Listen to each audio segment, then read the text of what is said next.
Next നമ്മൾ discuss ചെയ്യാൻ പോകുന്നത് ഓംസ് ലോ ആണ്. Okay, is there A relationship between potential difference across A conductor and current through it? ഇപ്പോൾ എനിക്കൊരു conductor ഉണ്ട്, ആ കണ്ടക്ടറിൻ്റെ പൊട്ടൻഷ്യൽ ഡിഫറൻസും കണ്ടക്ടറിൻ്റെ അകത്തോട്ട് പോകുന്ന കറണ്ടും തമ്മിൽ എന്തെങ്കിലും റിലേഷൻ ഉണ്ടോ എന്നാണ് ചോദ്യം. ഓക്കെ, സോ നമുക്കൊരു ആക്ടിവിറ്റി നോക്കാം. ഇത് വെരി ഇമ്പോർട്ടൻ്റ് ആണ്, ഈ ആക്ടിവിറ്റി പഠിക്കണം. ഓക്കെ, അപ്പോൾ ഈ ആക്ടിവിറ്റി നമുക്ക് ചെയ്യാനായിട്ട് നമുക്ക് എന്തൊക്കെയാണ് വേണ്ടതെന്ന് നോക്കാം. നമുക്ക് വേണ്ടത് ഒരു നിക്രോം വയർ വേണം, എക്സ് ബൈ ലെങ്ത്, അതായത് ഒരു ലെങ്ത്ത്. ഇവിടെ ഫോർ എക്സാമ്പിൾ 0.5 മീറ്റർ ഇവിടെ എടുത്തിരിക്കുന്നത്. പിന്നെ നമുക്ക് അമ്മീറ്റർ വേണം, വോൾട്ട് മീറ്റർ, പിന്നെ 4 സെല്ലുകൾ വേണം. ഓരോ സെല്ലും 1.5 വോൾട്ടാണ്.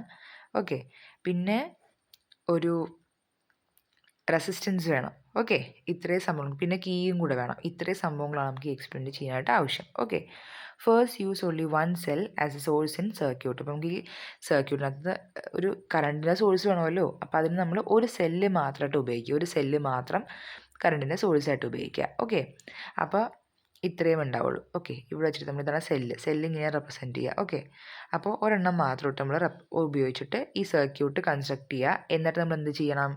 അമ്മീറ്റർ റീഡിങ് എന്ത് തരുന്നത്? കറണ്ട്. ഓക്കെ, പിന്നെ വോൾട്ട് മീറ്റർ റീഡിങ് കൊടുക്കുക. എന്തിനാണ് വോൾട്ട് മീറ്റർ റീഡിങ് എടുക്കുന്നത്? പൊട്ടൻഷ്യൽ ഡിഫറൻസും കണ്ടുപിടിക്കാൻ. ഓക്കെ, അതായത് എൻ്റെ ഇതെൻ്റെ വയർ കണക്ട് ചെയ്തിരിക്കുന്നത്. അപ്പോൾ വയറിൻ്റെ 2 ടെർമിനൽസ് ഇതാണ് എൻ്റെ 2 എൻഡുകൾ അല്ലേ, എക്സ് വൈ എന്ന് പറഞ്ഞ എൻഡുകൾ. ആ എൻഡിലുള്ള പൊട്ടൻഷ്യൽ ഡിഫറൻസും കറണ്ടുമാണ് നമ്മൾ കണ്ടുപിടിക്കുന്നത്. ഓക്കെ, അത് കണ്ടുപിടിച്ചു. ഇനി നെക്സ്റ്റ് ഇത് നമ്മൾ ടേബിളിൽ എഴുതുക.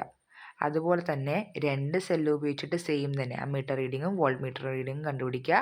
പിന്നെ 3 സെല്ല് ഉപയോഗിക്കുക, പിന്നെ 4 സെല്ലുകൾ ഉപയോഗിക്കുക. ഓക്കെ, എന്നിട്ട് നമുക്ക് ഇതിൽ ഓരോന്നിലും നമ്മളത് ഫില്ല് ചെയ്യുക. ഓക്കെ, പൊട്ടൻഷ്യൽ ഡിഫറൻസും കറണ്ടും ഫില്ല് ചെയ്യുക. ഓക്കെ, ഇത് ഒരു സെല്ല് ഉപയോഗിച്ചിട്ട് 2 സെല്ല് ഉപയോഗിച്ചിട്ട് അങ്ങനെ ചെയ്യുക. എന്നിട്ട് V/I കണ്ടുപിടിക്കുക. ഓക്കെ, V/I കണ്ടുപിടിക്കുക. അതായത് കറണ്ട് എന്താ കിട്ടുന്നത്, ലൈക്ക് വോൾട്ട് എന്താ കിട്ടുന്നത്, അത് ബൈ പൊട്ടൻഷ്യൽ രണ്ടും. ഓക്കെ, ചെയ്യുക, V/I ചെയ്യുക.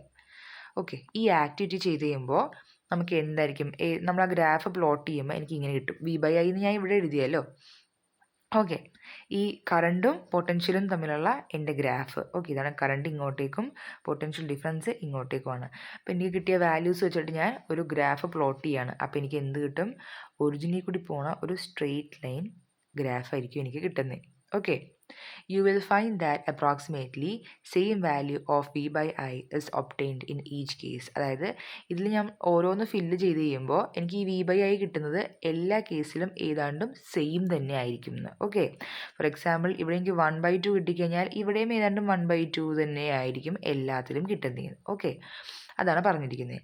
So thus V/I graph is a straight line that pass through origin of the graph. Okay, അപ്പോൾ VI ഗ്രാഫ് എന്ന് പറഞ്ഞു കഴിഞ്ഞാൽ എന്താണ്? VI ഗ്രാഫ് എന്ന് പറഞ്ഞു കഴിഞ്ഞാൽ ഒരു സ്ട്രെയിറ്റ് ലൈനാണ്. ഓക്കെ, അത് ഇതിൽ കൂടിയാണ് പാസ് ചെയ്യുന്നത്, ഒറിജിനിൽ കൂടി പാസ് ചെയ്യുന്ന ഒരു സ്ട്രെയിറ്റ് ലൈൻ ഗ്രാഫ് ആയിരിക്കും എൻ്റെ VI ഗ്രാഫ് എന്ന്. ഓക്കെ, അപ്പോൾ ഇത് നോക്കിയാൽ ഇവിടെ ഒരു ഇമ്പോർട്ടൻ്റ് ആയിട്ടുള്ളൊരു കാര്യം കൊടുത്തിട്ടുണ്ട്. VI graph four nichrome wire, A straight line plot shows that as the current through A wire increases. ഈ വയറിൻ്റെ അകത്തുകൂടി പോകുന്ന കറണ്ട് കൂടുമ്പോൾ എന്ത് സംഭവിക്കും? പൊട്ടൻഷ്യൽ ഡിഫറൻസും അതുപോലെ തന്നെ ഇൻക്രീസ് ആവും. ഇതാണ് ഓംസ് ലോ പറയുന്നത്. ഓക്കെ, അതായത് കറണ്ട് കൂടുമ്പോൾ എന്ത് സംഭവിക്കും? പൊട്ടൻഷ്യൽ ഡിഫറൻസും കൂടും.